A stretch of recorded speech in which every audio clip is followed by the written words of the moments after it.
to finish talking about our conceptions of identity, so we're still talking about narrative identity.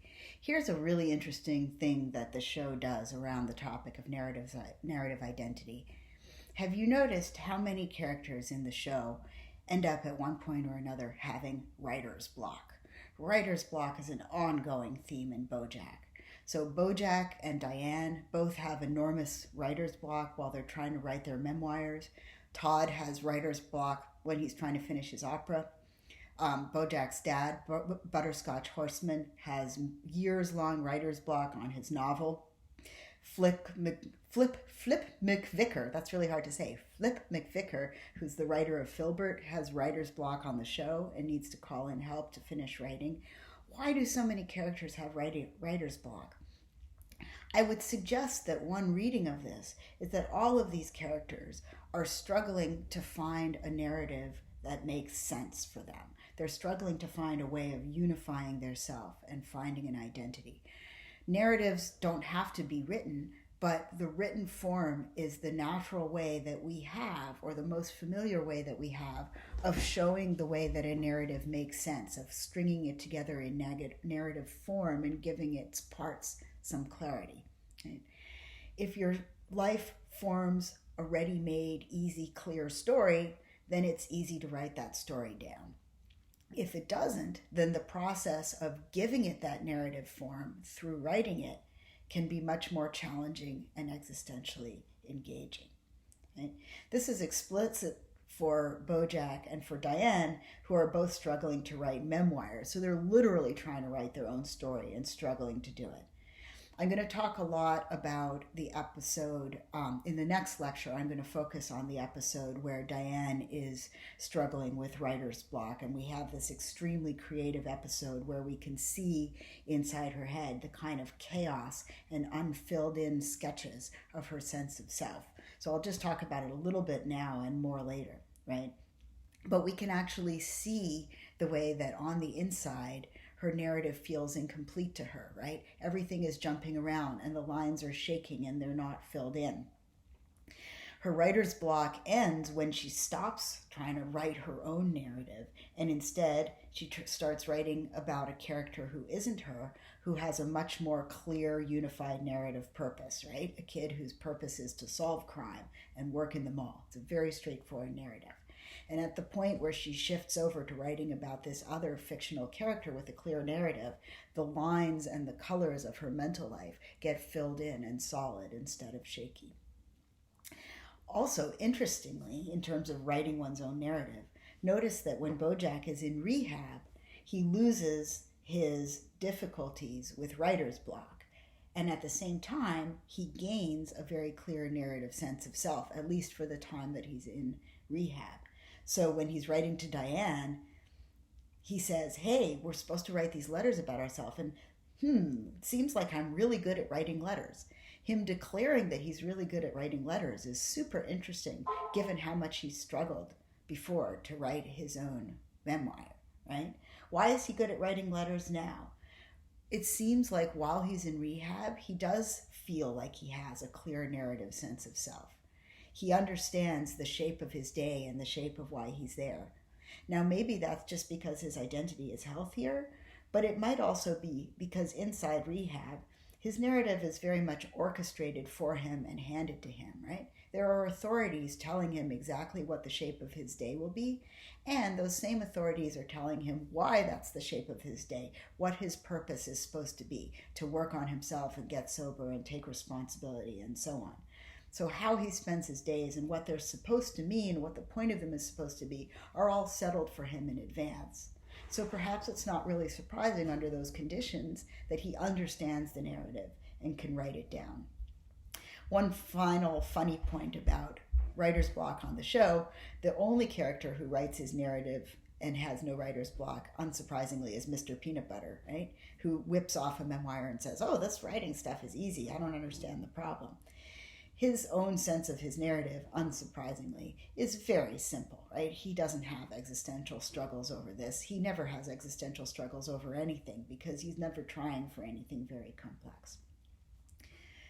I want you to notice that narrative identity is A, not a mental criterion of identity, and B, a really good criterion for an existentialist to use. Right? The difference between the narrative conception of identity and the Sheckman's conception of identity.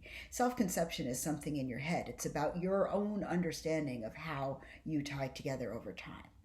But the narrative conception of identity, even though you do want to get an understanding of it, is not about what's going on in your head. It's about what you do over time, and whether what you do and where you are and how your life unfolds, whether that comes together into a coherent story, right? So existentialists love this because existentialists think that you exist in your actions. And what the narrative theory says is that, yes, you exist in your actions, and when those actions come together to make up a coherent story, that's when you count as a single self. And if your physical life breaks into two coherent stories, well, then maybe you're two selves.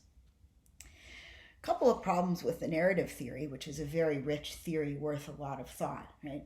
One is, many of us have very fragmented narratives. We would be hard-pressed to tell a single coherent story about our life. Instead, our life seems to break into lots of little overlapping stories, some of which don't fit together well at all.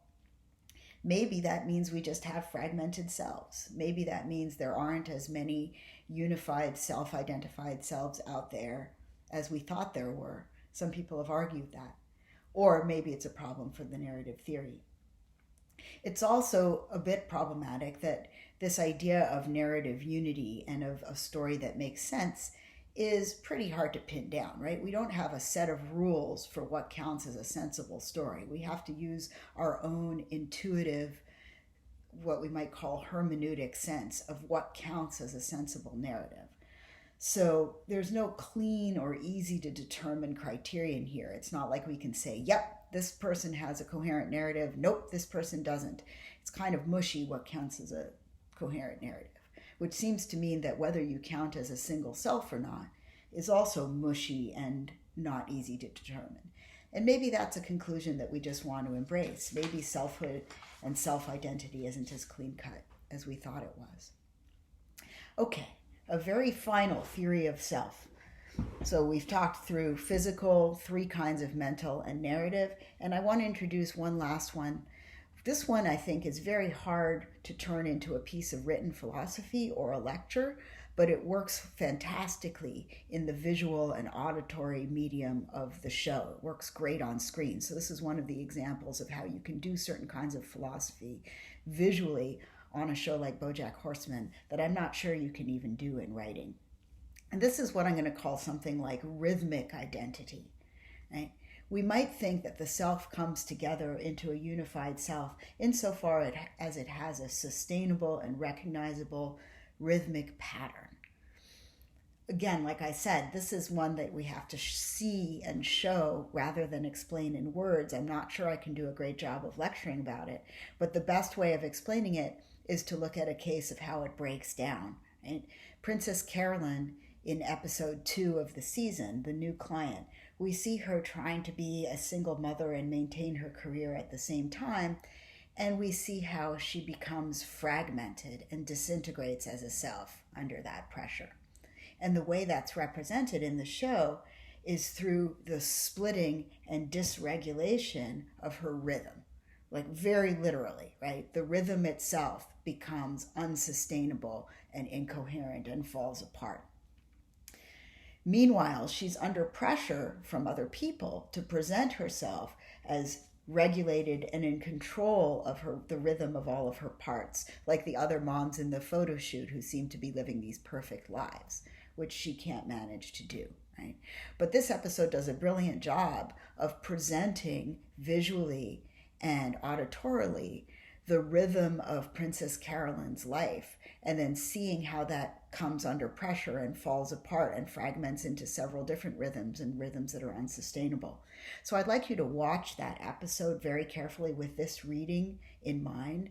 What do we see about Princess Carolyn's unified selfhood or lack of unified selfhood as she moves through her days in this episode, and as the rhythm of those days becomes complex and falls apart.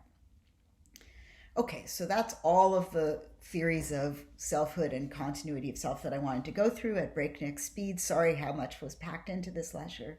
2 closing points. One is, an issue for all of these views is how much change is actually enough change to count as a new self, right? So for all of them, there's going to be change. Our physical body changes, our memories come and go, our sense of past and future change, our narrative has breaches in it. We don't want to say that every single one of these changes is enough to turn us into a new self. So we want to know how much change the self can sustain and undergo and still retain its identity over time. I don't know the answer to that question, and the show doesn't either, but I think it's a really deep and important question to ponder, and the show pushes us on that. I'd like to leave you with a closing thought along those lines. I want you to think about your own life, and I want you to think about a thing that you did or an experience that you had that feels disjointed from the rest of you, that feels like it wasn't you that happened to. Something that has that surreal, we talked in the last lecture before this about alienation. Think of something that feels alienated for you, like in some sense, maybe it was your body doing it, but you can't identify with it. And what I want to know is how. How are these things that feel disjointed or separated from yourself different from experiences you have that might be very unusual but are still you? So for example, if you go on a very exotic trip, then you're going to have all kinds of experiences that you don't usually have and all sorts of thoughts and feelings that you don't usually have, but it probably still feels like it's you who went on the trip, right? Or if you get married and have a big exciting day that's unlike any other day, you probably, although maybe not, feel like it's you who got married, right? You don't feel alienated from it. So I want you to dig into what's the difference between things that are just different from our usual experiences and ways of acting versus things that feel alienated from the self. And what makes the difference? What makes that thing that feels like it wasn't you be not you for you? I'm not requiring you to write about this on the discussion boards, but it seems like a great topic for discussion. When does that sense of alienation and not you-ness kick in? And then final question, are you right? Are you just fooling yourself into thinking it's not you? Or is it a false feeling of it's not being you? Or is it really not you who had that experience or did that thing? And if not, why not? Okay, that's enough for this very packed lecture.